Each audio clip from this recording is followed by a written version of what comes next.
बिस्मिल्लाहिर्रहमानिर्रहीम। अस्सलाम वालेकुम। मैं हूं बिलाल अहमद। उम्मीद है आप सब खैरियत से होंगे। अक्सर हम जब भी कोई खाने पीने की अशिया ख़रीदने के लिए मेगा स्टोर, जनरल स्टोर या बेकरी पर जाते हैं और ख़ास कर वो आइटम जिसको हमें बताया ये जाता है कि जी इम्पोर्टेड आइटम है, तो उसके ऊपर प्राइस नहीं होती।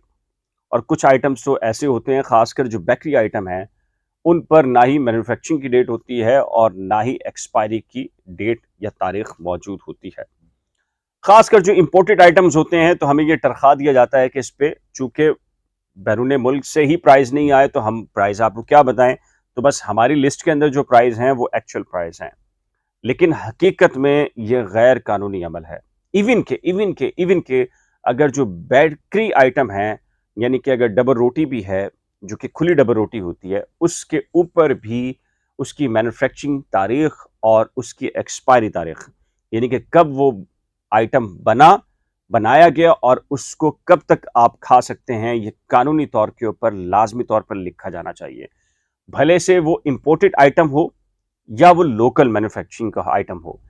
कानूनी तौर के ऊपर हर दुकानदार, बेकरी वाला, जनरल स्टोर वाला और जो मेगा स्टोर्स वाले हैं, उसकी प्राइस, एक्चुअल प्राइस लिखना, वो उसके पाबंद हैं। लेकिन चूंकि आमतौर पर हमारे यहाँ माशरे के अंदर बहुत सारी चीज़ों के हवाले से आगाही नहीं है, शऊर नहीं है, तो हम भी, मुझ समेत भी बहुत सारे लोग ऐसे ही करते हैं कि जैसे उनको कहते हैं कि इम्पोर्टेड आइटम है, तो प्राइस नहीं लिखी हुई, तो हम भी उसे कहते हैं जो ठीक है, जो तुम मांग रहे हो हम देने के लिए तैयार हैं। लेकिन ये गैर कानूनी है।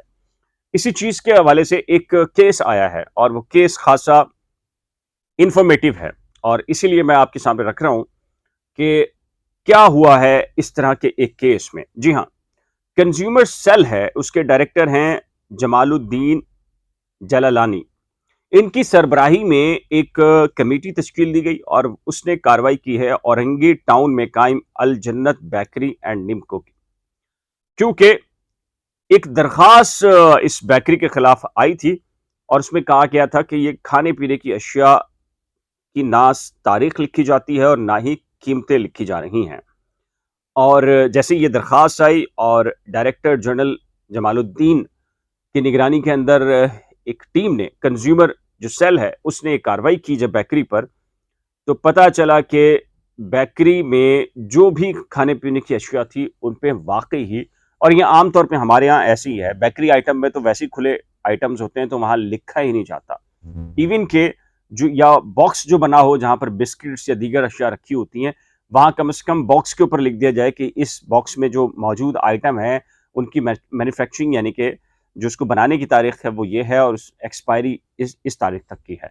बिल्कुल नहीं होता, रिवाज ही नहीं है, और हम में से कोई पूछता भी नहीं है। और बहुत सारे आइटम्स के ऊपर जो बेकरी थी औरंगी टाउन की अल जन्नत, इसमें कीमतें भी नहीं लिखी हुई, और जैसे कि मैंने आपको कहा कि खुले आइटम की कीमत भी लिखना दुकानदार उसका पाबंद है, भले से वो उसके ऊपर चिप लगा के ही क्यों प्राइस ना लिख रहा हो।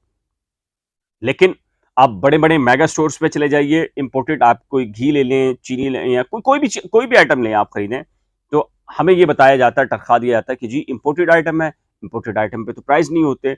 लेकिन प्राइस लिखने का पाबंद हर मेगा स्टोर वाला है, जनरल स्टोर वाला है, बेकरी वाला है, हर नौयत का है। यही वजह है कि जो सब्जी फरोश भी होता है उसके पास भी लिस्ट होना लाजिम होती है। जो गोश्त वाला है, जिससे आप गोश्त लेते हैं, उसको लाजिम है कि वो जो सरकारी एक लिस्ट है जिसके मुताबिक, लेकिन ये बिल्कुल ही आपको लग रहा होगा कि बिल्कुल मैं कौन सी बातें कर रहा हूं, और वाकई ये कौन सी बातें हैं, क्योंकि प्रैक्टिकली तो हमारे यहाँ तसव्वुर नहीं है किसी चीज का।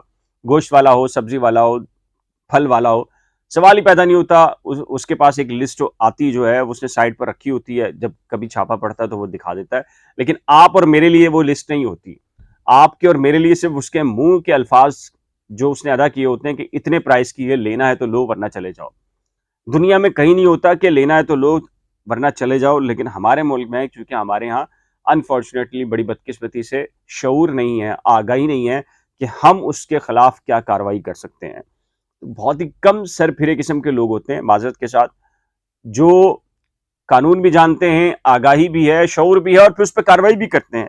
उनमें से कोई एक इसी तरीके का आदमी जो है उसने कंप्लेन की कंज्यूमर सेल को। देखें, मैं जब भी कंज्यूमर सेल के हवाले से उन लोगों से बात हुई है, तो वो कहें कि हम क्या कार्रवाई करें, हमारे पास तो कोई कंप्लेन ही नहीं आती। रेट्स के हवाले से हो, महंगाई के हवाले से हो, शहरी कंप्लेन्स ही नहीं करते। वो कहते हैं हमारे पास कंप्लेन्स आएगी तो काम करेंगे, यानी कि उनका करप्शन का धंधा इसलिए चलता है कि शहरी कंप्लेन नहीं करते।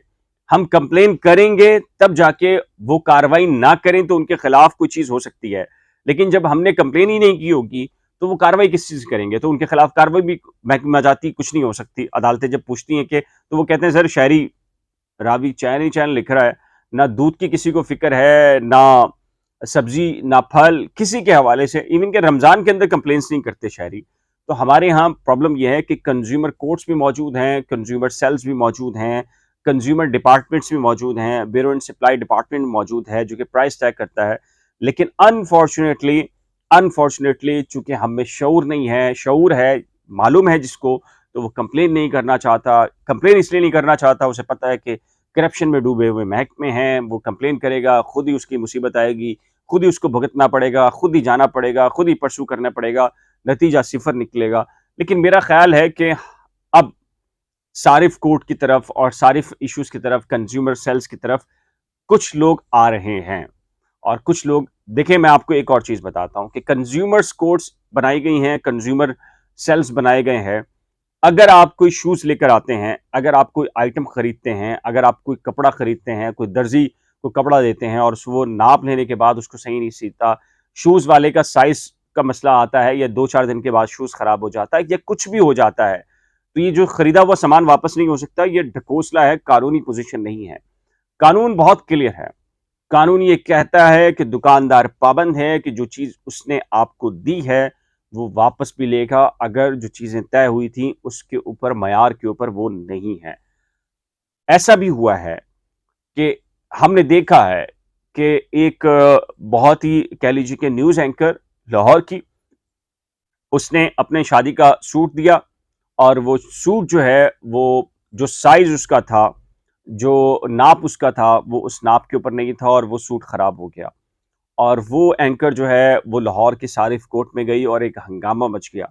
इसी तरीके से शूज के हवाले से भी आता है कि फलां शॉप से आपने शूज खरीदा और वो शूज उसने 2-4 दिन के बाद जब आपने पहन के देखा तो आपको लगा कि नहीं ये शूज कंफर्टेबल नहीं है। आप उसके पास वापस गए, उसने मना कर दिया कि नहीं भाई खरीदा हुआ माल वापस नहीं होगा। लेकिन एक्चुअल में लॉ ये कहता है कि उसको उसको खरीदा हुआ माल वापस या चेंज करना देना पड़ेगा। लेकिन अनफॉर्चुनेटली हमारे यहाँ एक्सरसाइज नहीं है, तो प्रैक्टिस नहीं है। तो आप लोग भी जी कुछ सामान खरीदते हैं, साइज के ऊपर, किसी आइटम के ऊपर, खाने पीने के रेट्स के ऊपर या एक्सपायरी ना लिखी हो, तो आपका राइट है कि जी आप कंसर्न डिपार्टमेंट में जाके बाकायदा शिकायत भी कर सकते हैं और रिपोर्ट भी दर्ज करा सकते हैं। तो ये अब तक की एक अहम अच्छी खबर थी, तो आपसे शेयर की है। आपकी क्या राय है? आप क्या महसूस करते हैं कि आप क्या शिकायत करेंगे या नहीं? तो नीचे दिए गए कमेंट सेक्शन में अपनी कीमती राय का इजहार ज़रूर कीजिएगा। एक नए व्लॉग के साथ जल्द मिलेंगे, लेकिन जाने से पहले एक रिक्वेस्ट है कि जी अगर आपने करंट अफेयर्स विद बिलाल और नई कोच को अभी तक सब्सक्राइब नहीं किया तो बराए करम सब्सक्राइब, वीडियो को शेयर, लाइक और बेल आइकन को लाजमी प्रेस कीजिएगा। खुदा हाफिज़।